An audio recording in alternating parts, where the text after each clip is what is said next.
Hola, buenas noches. Mi nombre es Lady del Carmen Torres de la Cruz y en esta hora vamos a hablar de lo que es la Constitución mexicana. Eh, la Constitución política de los Estados Unidos mexicanos es el máximo ordenamiento jurídico de nuestro país, en la cual se encuentran plasmados los derechos y obligaciones que tenemos como gobernados. También está considerada como la ley fundamental que crea y organiza los poderes públicos supremos de un Estado, señalando sus facultades y obligaciones, así como el límite de su campo de acción, determinando los derechos, facultades y deberes del grupo social. Nuestra Constitución actualmente se encuentra dividida en dos partes. Se puede decir que es la parte dogmática y la parte orgánica. Pero para que pudiéramos llegar a esta parte, hubieron muchas reformas, o se puede decir que hubieron antes de esta Constitución actual otras constituciones. Un antecedente se puede decir que es la Constitución de Cádiz. Esta fue realizada, el 19 de marzo de 1812. Esta se encuentra dividida por 10 títulos y 384 artículos. La idea principal de lo que se plasmó en esta Constitución fue que la nación todavía dependíamos de España, y dice que estaba compuesta por los españoles de ambos hemisferios. También nos decía en esta Constitución que la nación era libre, independiente y no podía ser patrimonio de ninguna familia ni de persona, que la soberanía residía esencialmente en la nación y que a esta pertenecía el derecho a establecer sus leyes fundamentales. Nos hablaba también de la religión, donde nos decía que debería de ser católica y se prohibía el ejercicio de ejercer en ese tiempo alguna otra religión. No había libertad de religión. Nos decía también que la nación está obligada a proteger mediante leyes la libertad civil, la propiedad y los derechos legítimos de los individuos que la componían.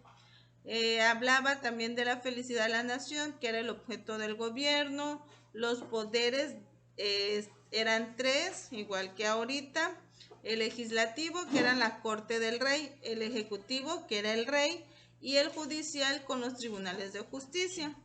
La forma de gobierno era de una monarquía moderada y hereditaria. Eso nos hablaba a grandes rasgos la Constitución de Cádiz. Otro antecedente es la Constitución de Apatzingán. El Congreso la concluyó de redactar el 15 de junio de 1814 y fue proclamada o promulgada el 22 de octubre de 1814 y se dividió en dos partes.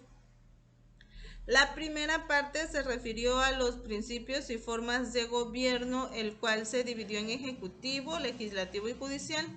Y la segunda advertía que el ejecutivo y sus miembros no tenían la autoridad de mandar al ejército. Solamente podían ejercer acción militar bajo circunstancias extraordinarias y con el correspondiente permiso del gobierno. También otro antecedente de nuestra Constitución es las leyes de reforma. Esta dice que el presidente Benito Juárez decretó una serie de leyes en Veracruz, conocidas como leyes de reforma, las cuales, entre otras cosas, dictaron la separación total del Estado y de la Iglesia de la siguiente manera. En 1859 se promulgó la Ley de Nacionalización de los Bienes Eclesiásticos. En 1859, el 23 de julio, se promulgó la Ley del Matrimonio Civil. Y el 31 de julio de 1859 se decretó la prohibición de toda intervención de la Iglesia en cementerios y campos santos. Y en agosto igual de 1859 se reglamentaron los días festivos, se prohibió la asistencia oficial a las funciones de la Iglesia. Y el 4 de diciembre de 1860 se expidió la ley sobre libertad de cultos. Aquí hablamos ya más severamente de la separación de la iglesia con la política, se puede decir. Y actualmente pues nos rige la Constitución del 5 de febrero de 1917, donde 60 años después Venustiano Carranza promulgó la Constitución que aún nos rige, y la sede fue en el Teatro de la República de la ciudad de Querétaro, y esta entró en vigor hasta el 1 de mayo del mismo año. Actualmente nuestra Constitución, como les decía hace rato, está dividida en dos partes, la parte dogmática y la parte orgánica. En nuestra Constitución actual, hoy en día, los primeros 29 artículos contemplan los derechos humanos y sus garantías. La Constitución política actualmente está dividida en 9 títulos, los cuales contienen 136 artículos y 19 transitorios.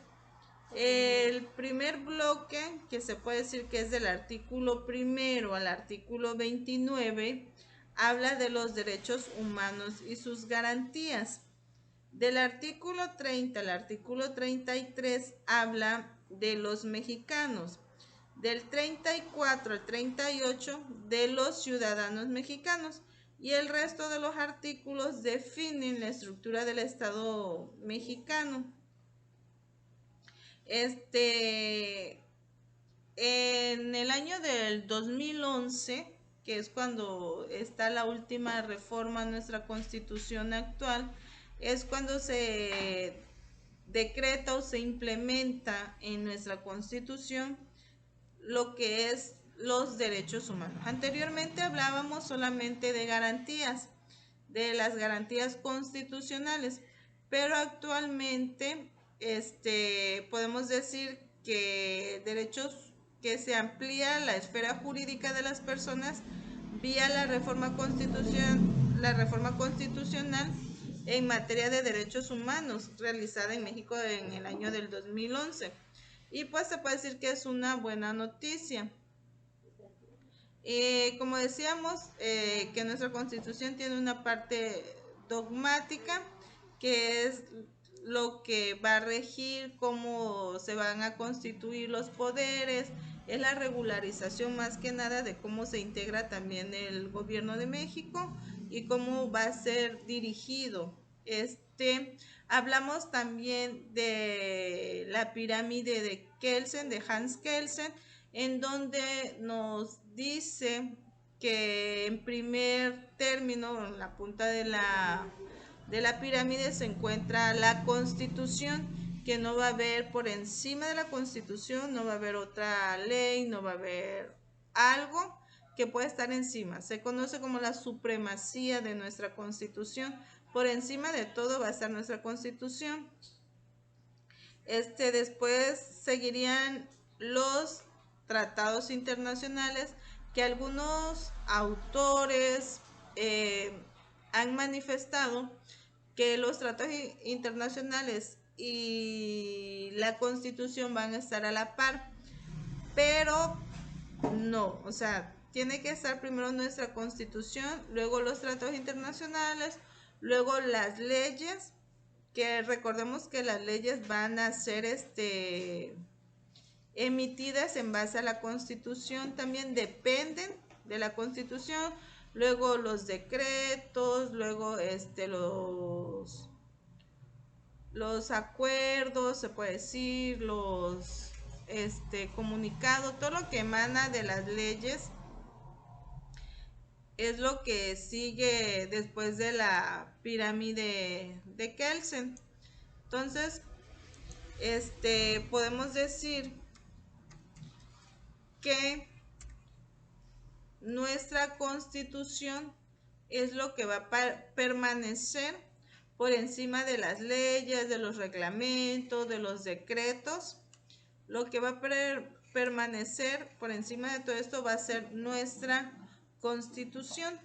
Y eso es en base a historia, en base a todo lo que ha generado estas reformas.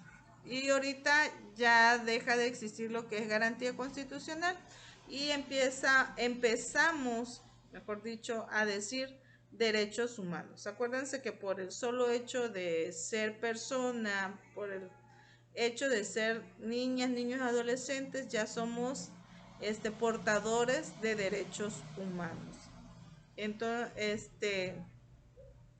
y pues con esto concluimos lo que es la estructura constitucional actual. Acuérdense que siempre por encima de todo va a estar nuestra Constitución política de los Estados Unidos mexicanos. Gracias.